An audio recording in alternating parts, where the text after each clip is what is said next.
자, 여러분 안녕하십니까. 오늘 리플사와 XRP 관련된 소식들이 몇 가지가 있어서 여러분들께 인사를 드리고 있는 크립토 토마토입니다. 자, 첫 번째로 유명한 케이블 채널 중에 HBO라고 있죠. 왕자의 게임이라는 아주 유명한 드라마를 이제 방영을 했었던, 소설 원작의 드라마를 방영을 했었던 케이블 TV이기도 한데요. 여기에서 이 다큐멘터리 프로그램이 있다라고 합니다. 엑시오스라는 다큐멘터리 프로그램인데, 이 다큐멘터리 프로그램에서 이번에 빵형과 리플사를 집중 조명했다라는 소식이 나왔었습니다. 그래서 지금 국내 뉴스에도 나오게 되는데요. 일단 예고편으로 1분 46초짜리 영상이 공개가 됐어요. 그래서 이 영상을 봤을 때 빵형이 이야기하기를 리플사가 사라지더라도 XRP는 거래를 계속하게 될 것이라고 말을 했다라고 합니다. 사실 이 주장 같은 경우는 몇 년 전부터 해왔었던 주장이기도 한데요. 일단 공개된 예고편 영상을 보게 되면은 여기는 이 사회자라고 봐야 되겠죠. 진행자가 이제 이야기를 시작하는데, 리플사가 작년 12월 소송을 당했다. SEC는 XRP를 금 같은 자산이 아니라 증권이다 라고 주장을 한다. 그리고 리플사는 등록되지 않은 증권 XRP를 팔았다라고 이야기를 했다라고 하니까 빵형이 여기에 대해서 이야기하기를 그 소송은 잘못된 것이다. XRP는 이미 8년 넘게 거래가 되어 왔으며 XRP가 증권이라면 우리는 훨씬 더 일찍이 이를 알았어야 했다라고 답을 합니다.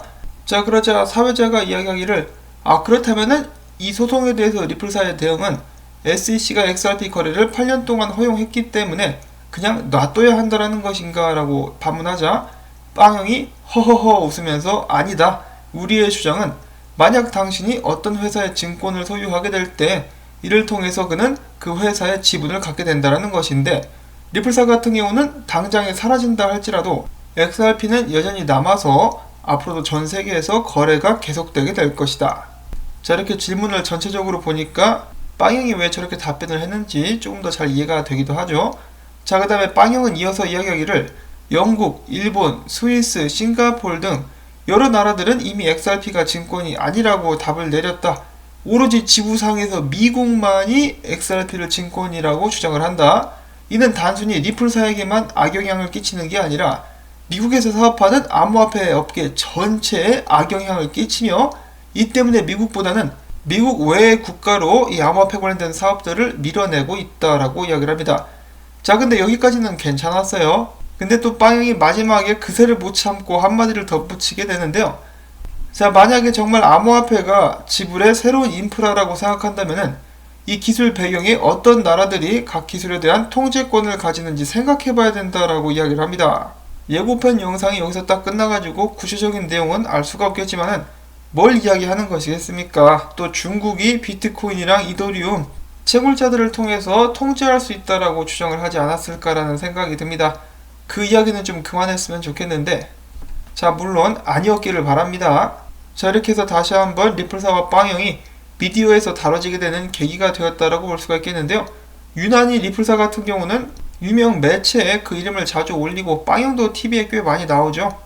그렇게 유명세를 타는 것만큼 성적이 좋았으면 얼마나 좋을까라는 생각을 해보는데, 자, 아무튼 이 일파만파로 퍼져가고 있는 소송 문제 앞으로 어떻게 진행이 될지 계속해서 지켜봐야만 할 것 같고요. 그리고 제가 영상을 만들고 나서 추가적으로도 이런 소식이 나왔었네요. 이 다큐멘터리의 나머지 부분을 시청을 하게 되면은 거기에서 빵형이 만약에 리플사가 SEC와의 소송에서 패소하게 되면은 미국을 떠날 수도 있다라고 발언을 했다라고 합니다.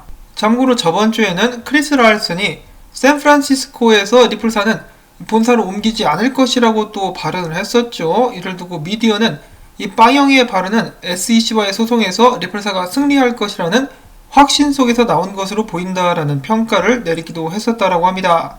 자, 근데 과연 그럴까요? 여러분들께서는 어떻게 생각을 하십니까? 리플사가 패소할 수 있는 가능성도, 승소할 수 있는 가능성도 있겠죠. 나중에 패소하고 나면은 떠날 것이다 라고 말을 할 것이 아니라 이 차라리 서클처럼 혹은 리브라처럼 진작에 스위스 쪽으로 혹은 다른 국가로 리플사가 본사를 옮겼었더라면은 나중에 SEC로부터 소송에 직면한다 할지라도 지금처럼 피해가 막심할 것 같지는 않았을 것 같습니다. 하긴 이제 와서 이런저런 이야기를 한다 한들 무슨 의미가 있겠습니까? 만약에 리플사가 SEC 소송에서 패소하게 되고 나면은 테트라곤 뿐만 아니라 여러 회사에서 투자한 자금을 돌려달라고 할 테고, 거기서 끝이 아니라 이제 추가적인 소송들도 생각을 해볼 수밖에 없겠죠. 지금도 리플사가 증권을 팔았다라고 집단 소송이 몇 개가 걸려 있는데 여기 엎친 데 겹친 격으로 더욱더 많은 소송들이 추가될 가능성이 있습니다. 그때 가서는 본사를 해외로 옮기지도 못할 정도가 되지 않을까.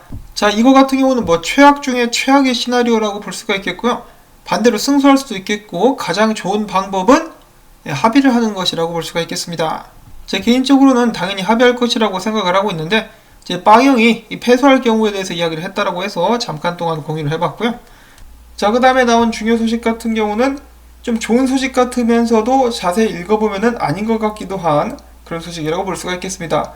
자, 일단 제목을 읽어보시면은 호주의 공인회계사회에서 최근 보고서를 통해서 발표하기를 프랑스 중앙은행이 디지털 유로 발행을 위한 플랫폼으로 리플 및 XRP 사용을 검토하고 있다라고 밝혔다라고 합니다. 자, 굉장히 좋은 소식이 될 수가 있겠죠.